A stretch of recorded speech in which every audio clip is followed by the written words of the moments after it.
everybody. Welcome to Go Bold. My name is Jody Atariwala, and I'm your host. And in season 1 of Go Bold, we spoke with people who are serving with the Royal Canadian Navy. They come from all walks of life and all parts of Canada, and they are wonderful ambassadors for the country and for the Navy. So we encourage you to go back and watch season 1 as a precursor to this season, season 2. And for this season, we're going to be focused on the Royal Canadian Navy's Halifax class frigate. And the Halifax class is a surface combatant. And that means it's able to do anti-air warfare, surface warfare, anti-submarine warfare, and a number of other roles. The Royal Canadian Navy has 12 Halifax class frigates. 7 of them are stationed in Halifax. 5 of them are stationed here at Canadian Forces Base Esquimalt. The Halifax class ships were built at Davie Shipbuilding and at St. John's Shipbuilding, and they've all recently been modernized. So what you'll see in this season is the men and women of the Royal Canadian Navy that come together to make a Halifax class ship come to life. So welcome everybody to Go Bold, and I hope you enjoy this season.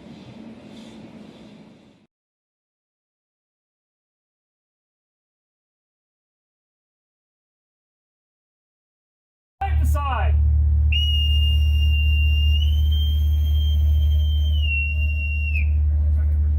I'm joined by Commander Sam Patchell, who is the commanding officer of HMCS Ottawa.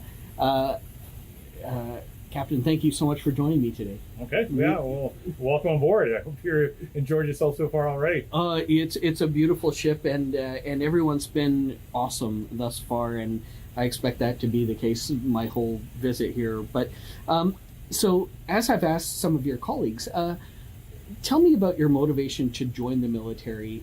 A little bit about your upbringing and what made you specifically choose the Navy. Right. Okay. Well, I grew up in the North Shore of Vancouver, and I thought it was actually the seed in my mind of joining the Navy was my grandfather taking me down on board one of the ships when it was in at Canada Place. I was probably 11 or 12. He had served in World War II, and it was just an opportunity. I remember walking around, and it just kind of, so that was planted in my brain at 12 or whatever it was. And then fast forward, I went to UVic. Was going to school, was doing co-ops and kind of thinking, I want something different. At the time I was 22 and thinking I'm about to graduate and what am I going to do? And I was working with actually people my age now that had been doing the same thing for 20 plus years, and all they did was count their hours of when they got their lunch break, when they got their coffee breaks. All right, this isn't for me. Right. And I got to try. So I'm about to graduate, and I could have gone down that road. I could have continued in school, but sorry, 5 years into a 4-year degree, I was realizing that it may be something else. I needed something else. And then I thought, I'll try the Navy. My cousin was already in. He suggested I join the Air Force.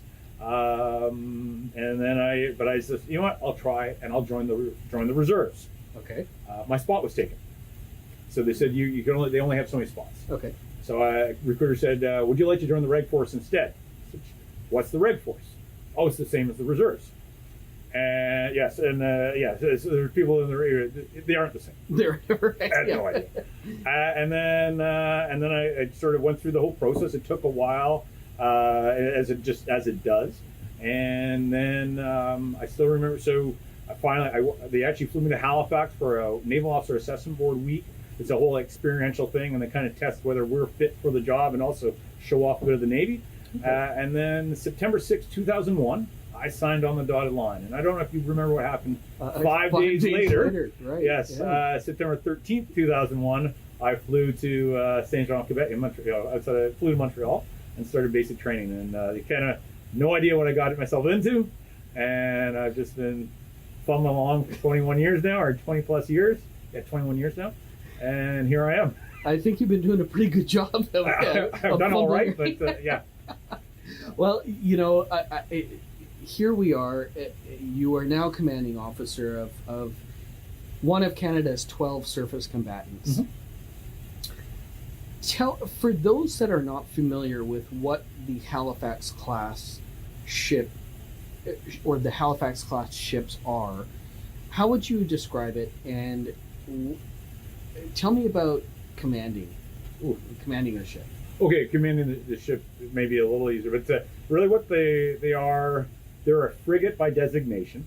Their primary role is anti-submarine warfare, but they're really a multi-role warship, especially in today's modern age, of what is defined as a aircraft carrier, battleship, destroyer. Those are the nomenclature of old in reality. Mm-hmm. So we multi-role with maritime interdiction operations is one thing we do to we're a point defense ship with our missile systems, as well as we have other missile systems that can reach out and touch other surface combatants.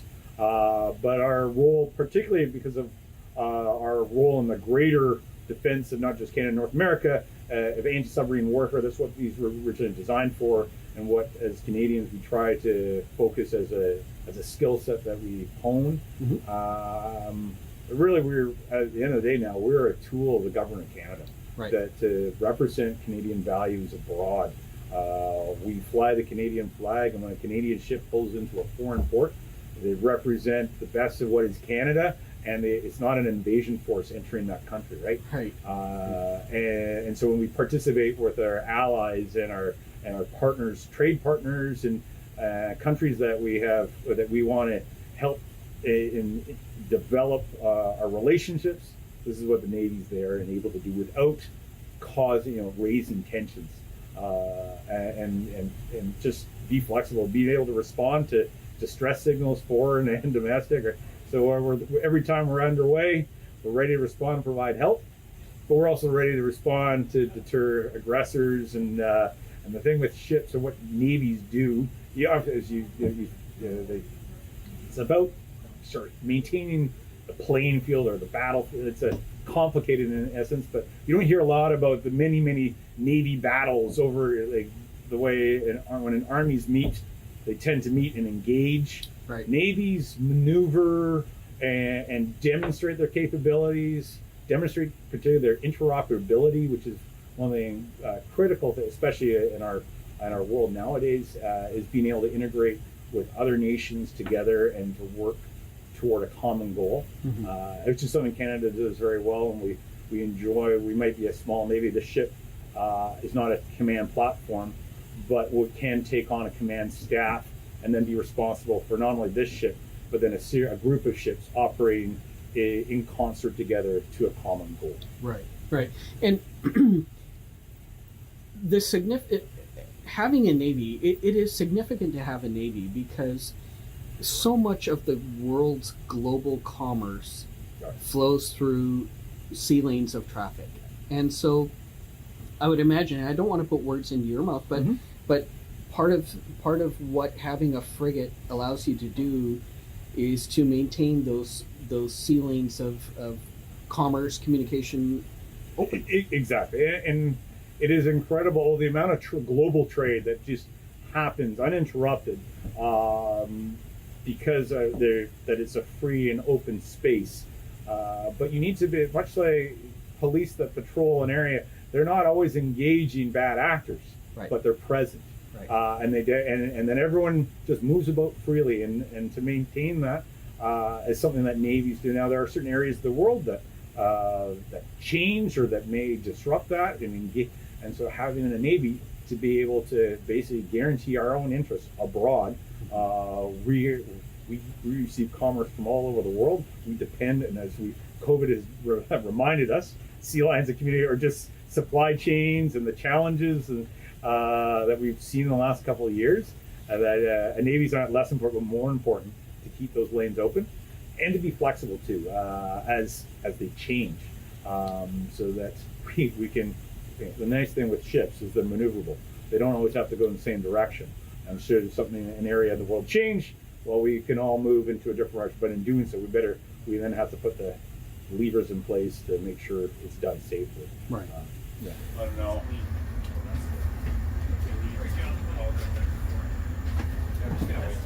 Yeah. You watch what we're making good. they're still clearly drawing left. So let's come slow left. Your easy left there. Port 10. Port 10.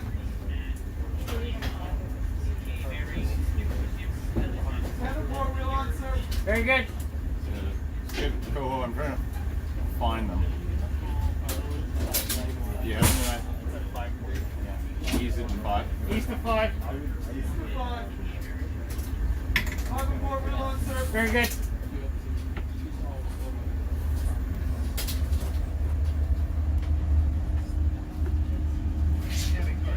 Steady 150, sir. Okay.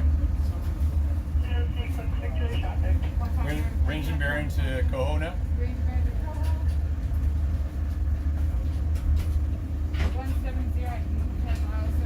Okay, let's.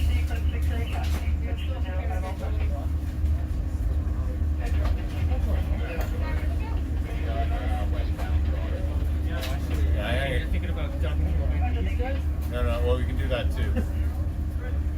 Steady here. Midships. Midship. Starboard 5. Starboard 5. 5 starboard wheel on, sir. Very good. Midships. Midship. Steer 140. Steer 140. Do you have a visual on coho yet? Steer course 140, sir. Very good. Yeah. They haven't even checked into traffic yet, eh? They were at the rotary, so they're not even on. So in 6 minutes, they're going to be there. In 6 minutes, we're here. Yeah.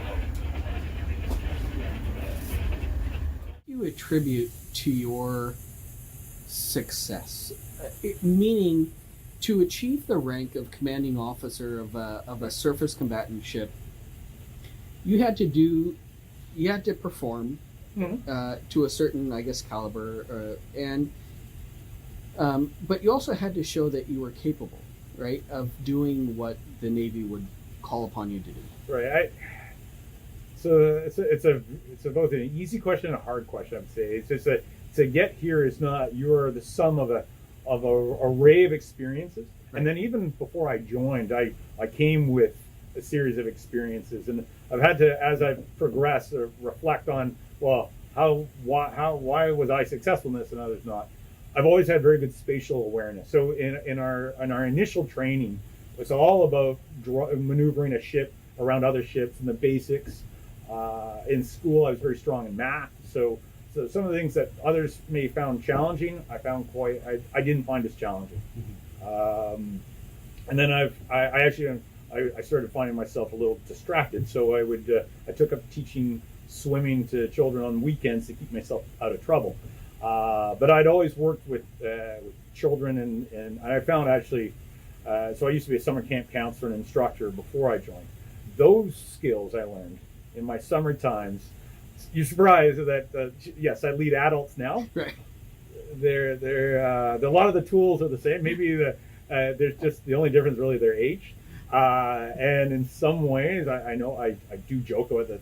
Sometimes this is just like summer camp. Not everyone gets along, and there's certain just simple things about it. Well, something I learned very early when I work with kids is kids don't respond to "Hey you." Right. They respond though. So within 24 hours, I'd meet 80 new kids every 8 days.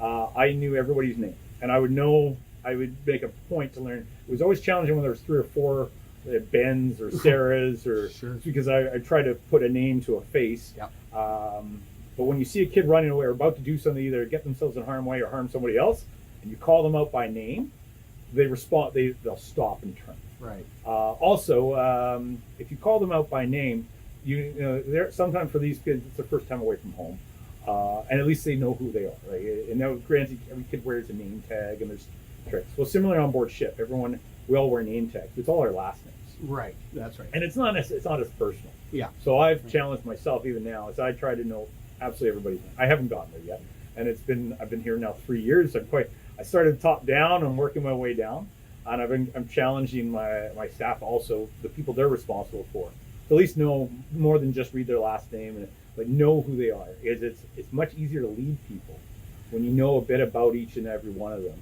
Right. And so because there are times when you need to, and I get it, there are times where you need rank and name last names is important on the deck plate when you're doing the business. It's not up for discussion.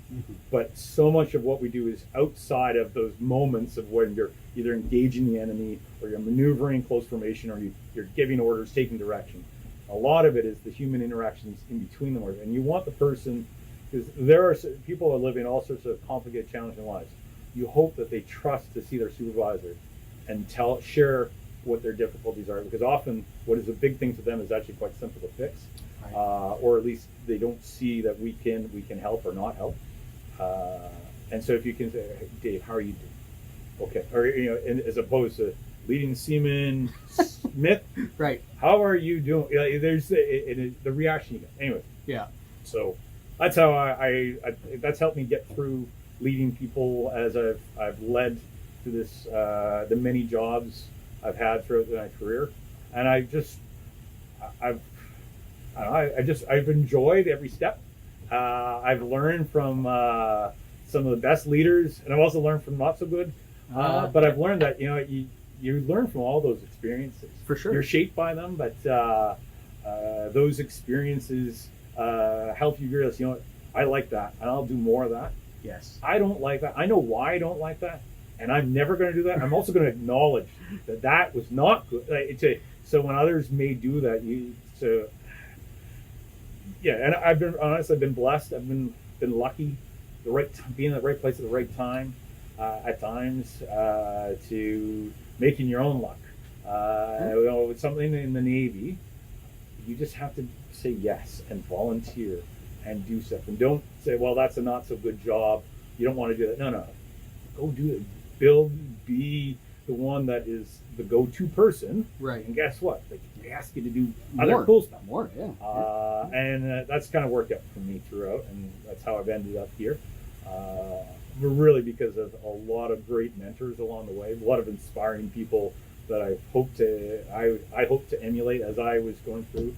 I recently got to see when I was a navigator, my captain, he's on the East Coast now. I got to see him again and truly thank him, because he was one of those people that set me on the right path of just how that, all right, I can be a captain one day too.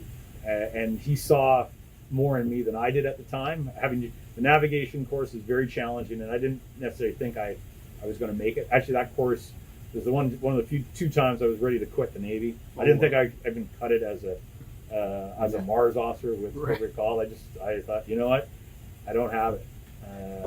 And in spite of that, someone else said, no, don't quit. And actually, if there's one advice in the military, like we have a lot of things, but the thing I've learned is just don't quit. Just don't quit. And really, that's a clue for life. Yes. Don't quit. Yes. Things are hard. Life is hard. It's about it's not what you do, but what you do next. Like when something happens, it's what are you going to do next? And running a ship, like these ships we get into all sorts of challenging spaces, from driving a ship alongside where things don't go well, or something happens. Okay, all right, this is where we're at now. What are you going to do next? And it's in those moments that you really figure out how to where you stand. And if you freeze, well, okay, then you're in trouble. Right. Hopefully, you build the battle space. And that's one thing where you build yourself space by empowering your subordinates to understand your intent, as opposed to telling them how to do a job. Right. So I just need this to be done. Yeah. I'm not going to say how it's going to be done, or I'd like the following things to happen so we get these things done, and I want everyone to have this much time to spend with their family prior to deployment. Okay.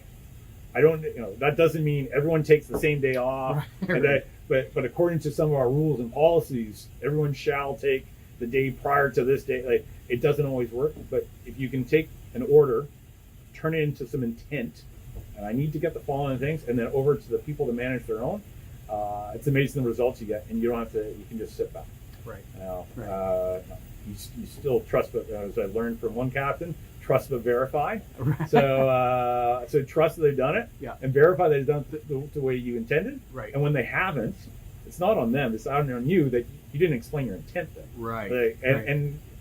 I've learned that sailors, people, never do a job to do it poorly. If they're maybe you always have to. Well, why did they not understand what I needed, or why it was that important, or what it was, or you wasted all your energy there. All I needed was this. because they didn't understand your intent behind.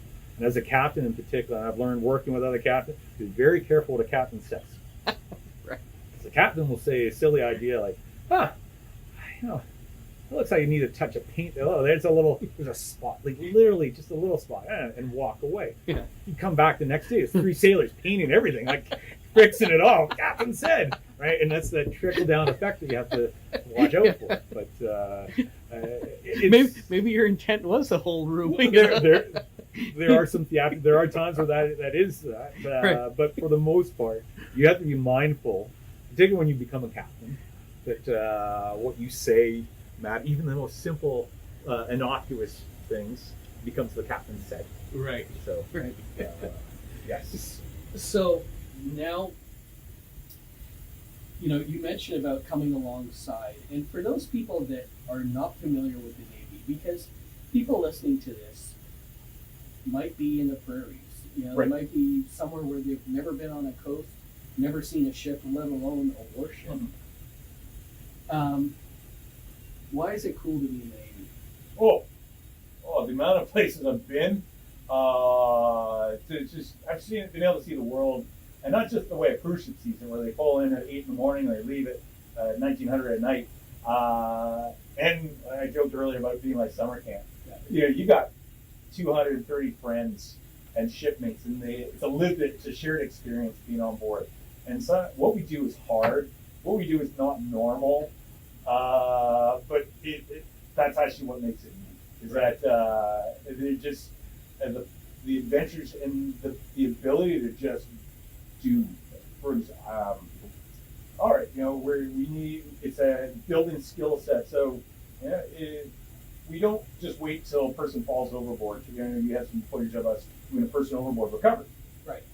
So we're driving around, got 50,000 shaft horsepower, need to make a team go, throw it Oscar, throw the mannequin over the side, and turn the ship around at 30 knots, putting the boat in the water, and it's a whole team event. There's all sorts of moving pieces, and when done well, like it's all singing and dancing. It's incredible. And so you can do that, and it's building a team. One of the neat things about being in the Navy, unlike if being in the armed forces, is our mission, like our goal, is not to deliver the bottom line. We're not producing a product. Our product is a fighting capable force ready to defend Canada's interests, domestic and abroad. In broad schemes, we are here to be ready to respond when asked to do what the government needs us to do. Right. And when you have that as your goal, you say all the other stuff, that's the end state. So how we get there, how you keep people engaged, well, you manage them and everything else, but you have this awesome ship where you're all in it together, and that's something where. So when a ship the ship is a battalion in Army terms. It's a squadron. It's a whole group of aircraft. From the cook is no more than 443 feet away from me to the operation that we're all moving as one. And so when we do a thing, we're all part of it. And the ship, when we talked earlier, I just mentioned about coming alongside. So that same cook who was down in the galley preparing lunch is now after lunch. They're up on the communication net. So the report I give about holding free, that is a cook that's then reporting to the person in charge of that line. It is a whole team event to put the ship alongside. Mm-hmm. They're as important as one of the most junior people that's sitting way back in my steering gear compartment. And we do some long transit. Their job is to be alert and ready. So if something fails, they take control at that moment. And there is much, even though they don't even see you alongside, they're in a space. It's noisy.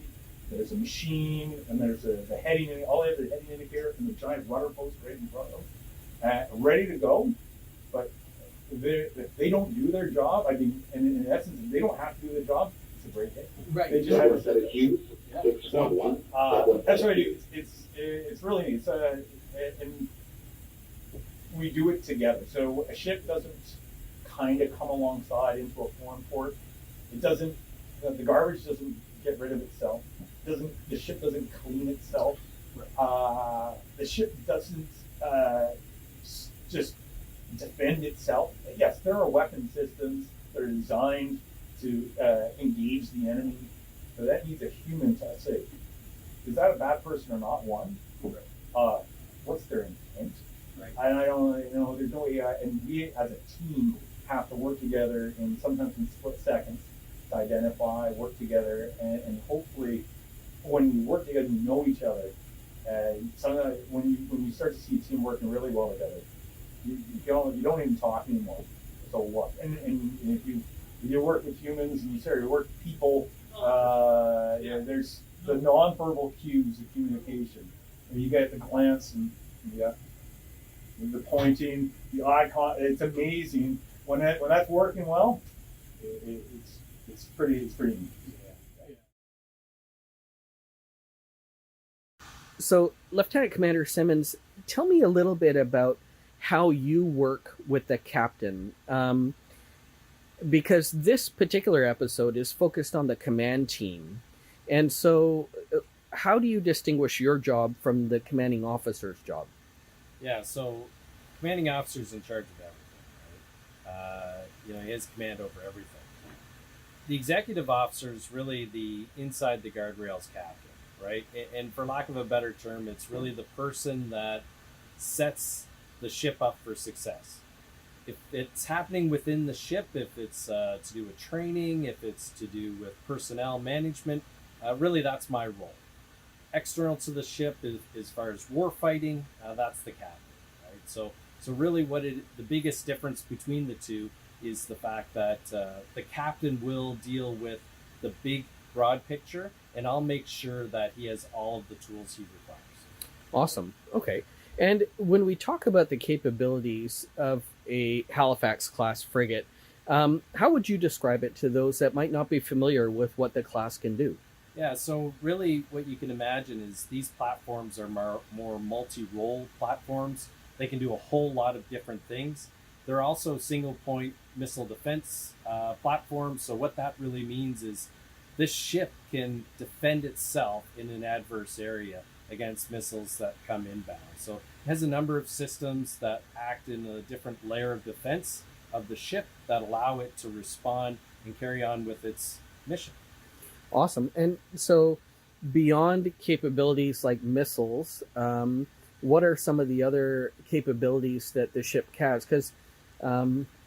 Because as you mentioned, it's a multi-role frigate. Yeah, so a lot of the different things that these ships do. For instance, when they deploy down in the Caribbean, they'll embark a law enforcement detachment with the U.S. Coast Guard. We'll also have our own boarding party team on board, and you never know, we might even bring the Naval Tactical Operations Group, or NTOG, on board with us. With that, we also have a helicopter, so the CH-148 Cyclone really helps us as far as broadening our visual scope around the ship out to greater than 100 miles. Another capability that we've had in the past, and that's something that will come up, is UAVs. So in 2013, when I deployed in Op Artemis, we had the Scan Eagle, and that was really a great tool as far as being able to monitor a situation or a particular arising for a long period of time without having an organic asset up in the air besides the Scan Eagle. Right on. Tell me a little bit about living aboard the ship. What is that like for you? You've obviously been doing this for a number of years.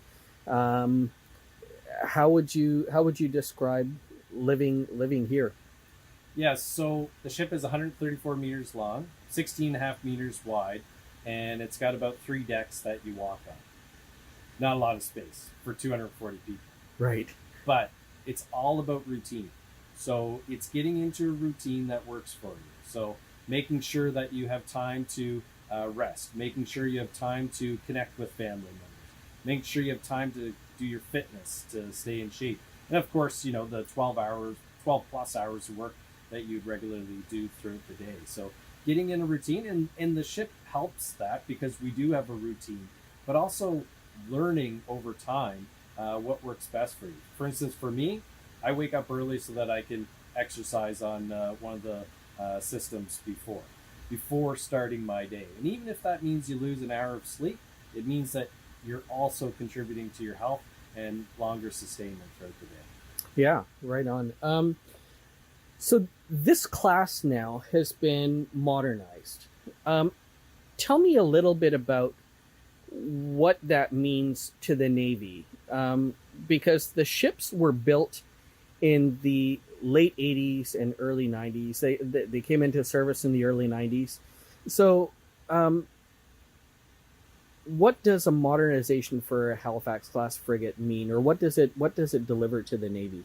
Yeah, so this ship in particular just finished its final phase of the Halifax class modernization.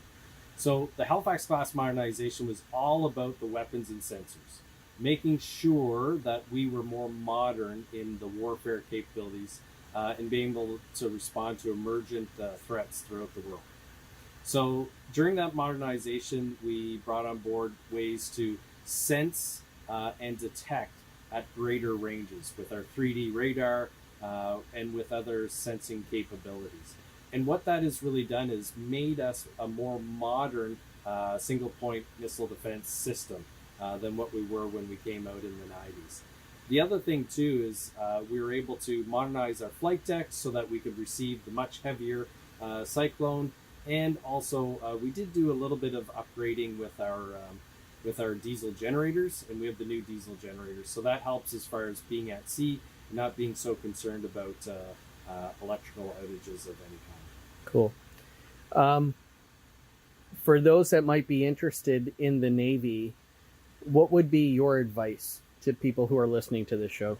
Yeah, so don't wait, right? Like, the one thing that I realized from this is you don't necessarily need to plan a 35-year career in the military.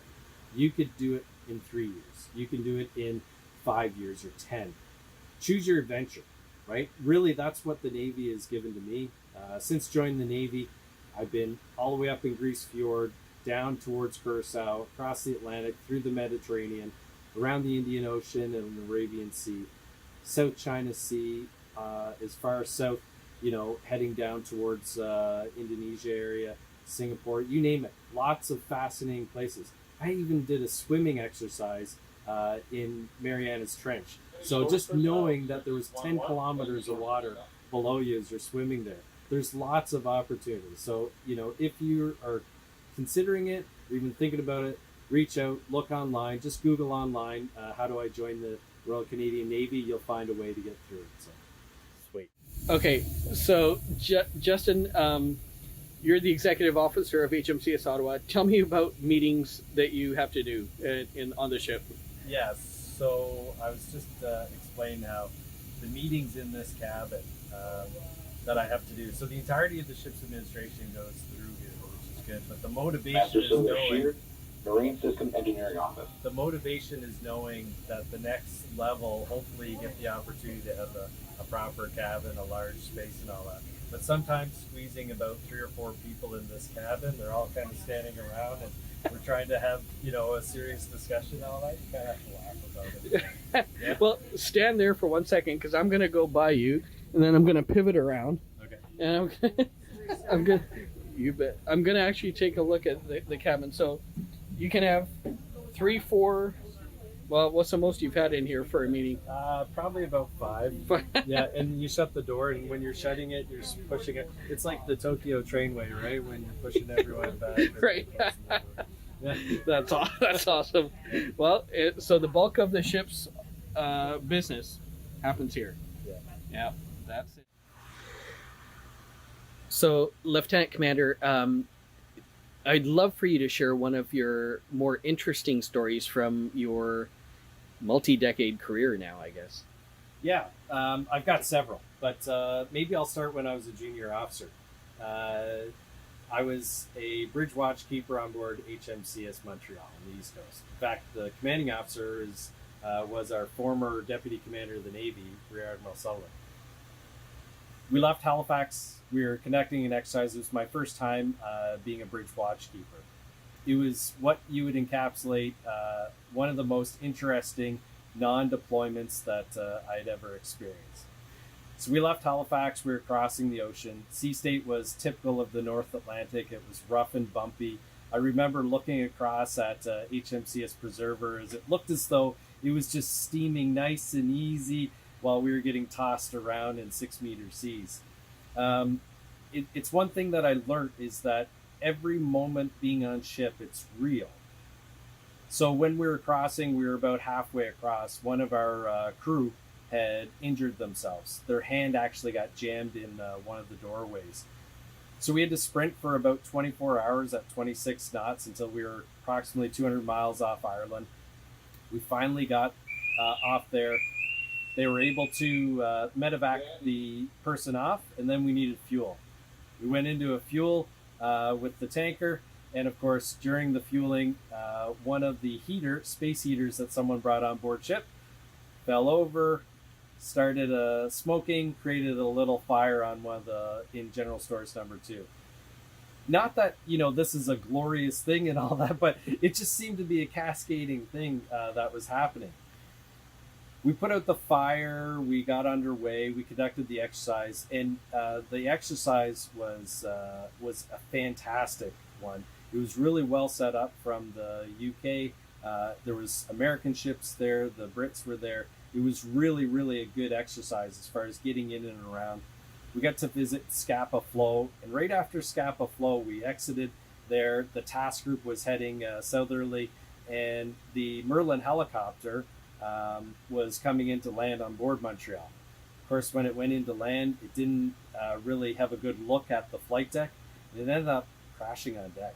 Oh no! Yeah, so luckily, the week before we departed, one of the ready-use lockers on the quarterdeck was just recently installed, and the sponson on the Merlin helicopter just landed on it and rested, preventing anything further from happening.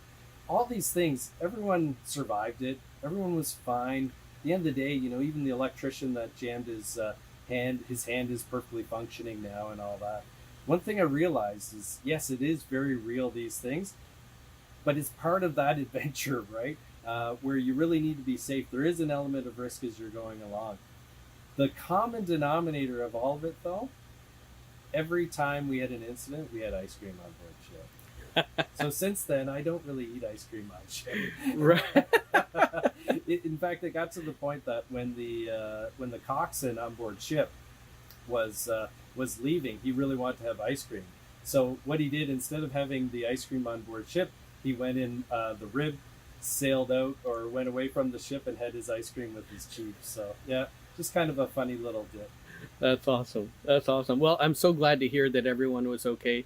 But it is indicative of life on board a warship. It's it's a combat ship, and it's serious business. But it's also your home. Yeah, So- it is your home, and that was a great trip for us too, because as a junior officer, being able to go around Glasgow and Edinburgh and those different spots, it was really cool being able to visit those spots. Yeah, right on.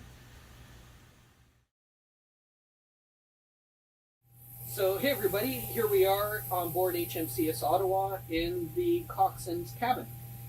His personal cabin, not his workspace. So I'm here with Steve Sheffer, who is the coxswain of HMCS Ottawa. He is the senior non-commissioned officer on board the ship. So Steve, thank you so much for joining me. Anytime. Awesome. Anytime. So, yeah, perhaps a number I'd of love to times. have you here. Thank you, sir. So tell me a little bit about your motivation to serve in the Navy. Gosh, so I wanted to join the Navy a long, long time ago. I had a lot of family that served in the military in general, and a lot of friends and family also when I was young that were sea cadets. And that's where I really found that love of going to sea and being on the water and working in a team environment. And so after watching my brother and sister go through in the Army and a couple of cousins join the Navy, I said that's the right route for me, and so here I am. Awesome. So, on a warship, a modern warship, there's a command team.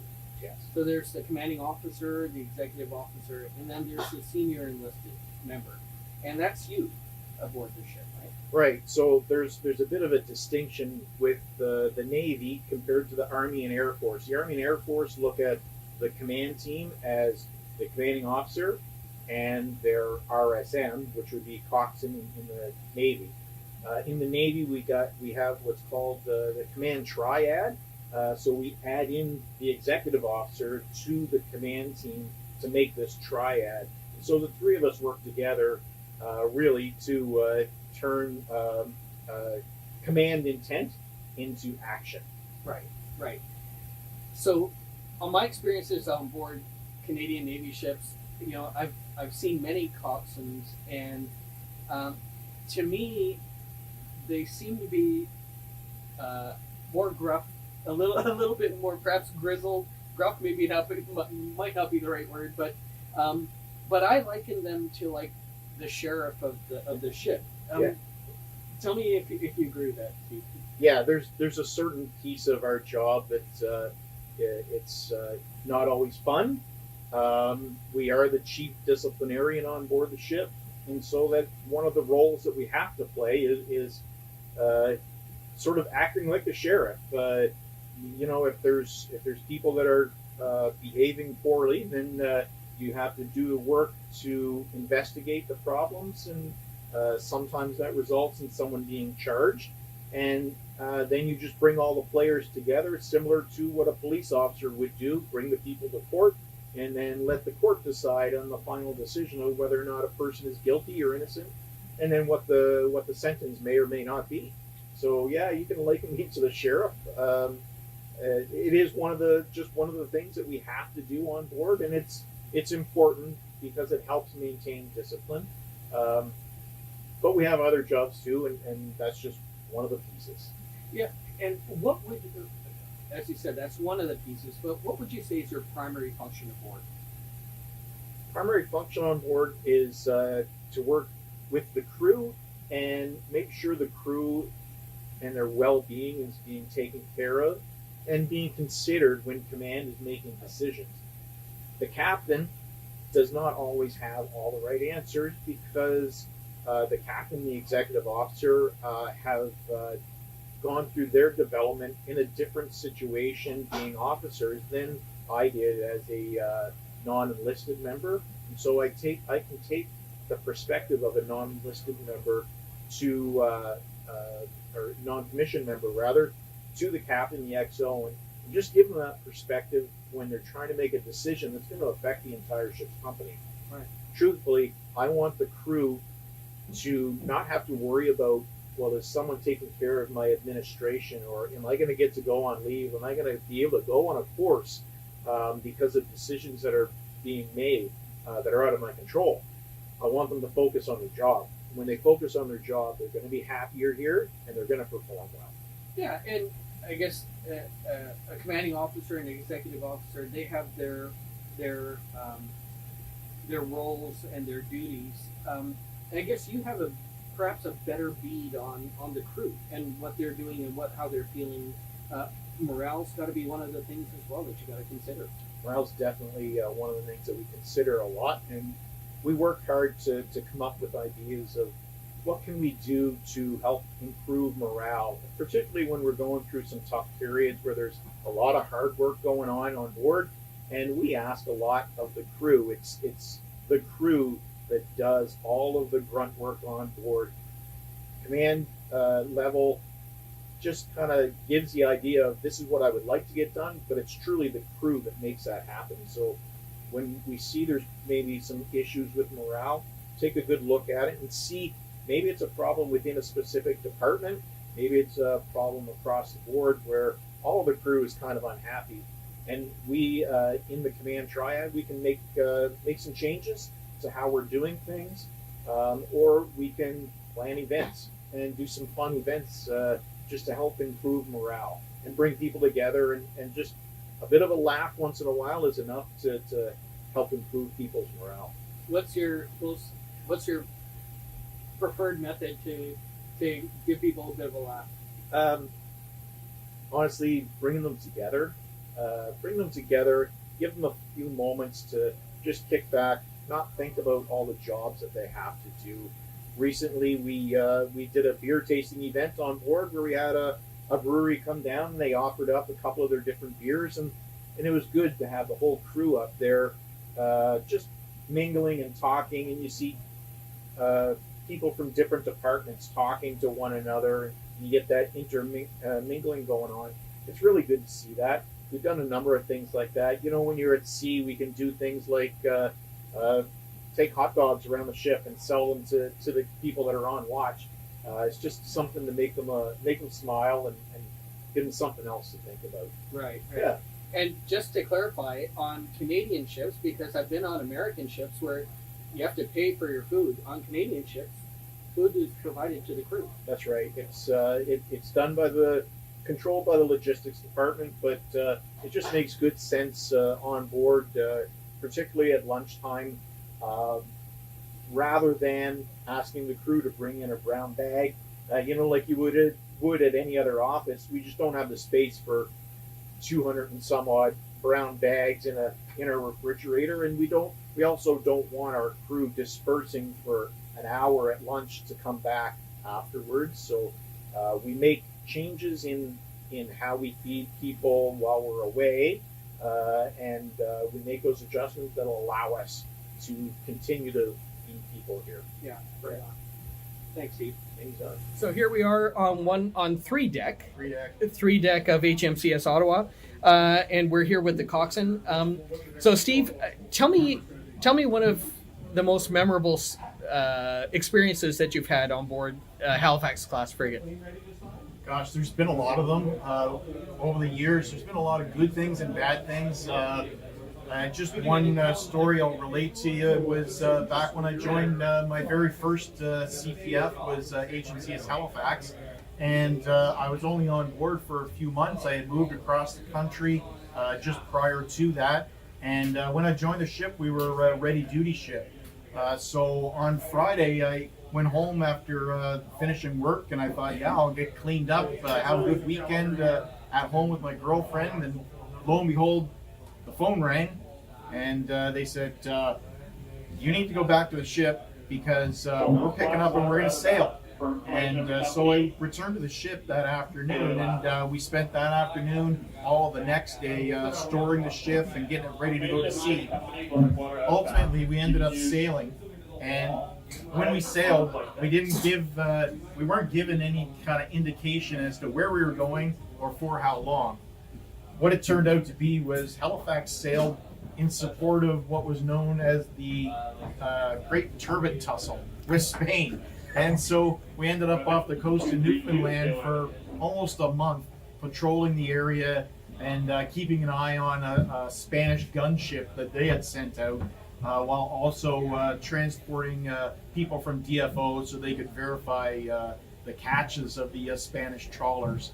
And so that was kind of an interesting, exciting moment on board when you're just joining a ship, and then all of a sudden you have to tell your significant other, welcome to Halifax, I hope you can find your way around and get a job, but I have to go to sea. Yeah. So that was pretty exciting. Yeah, and you at the time you didn't know what that was all about, so I had no idea. Yeah. No idea. I had never sailed out of Halifax until that time. So right.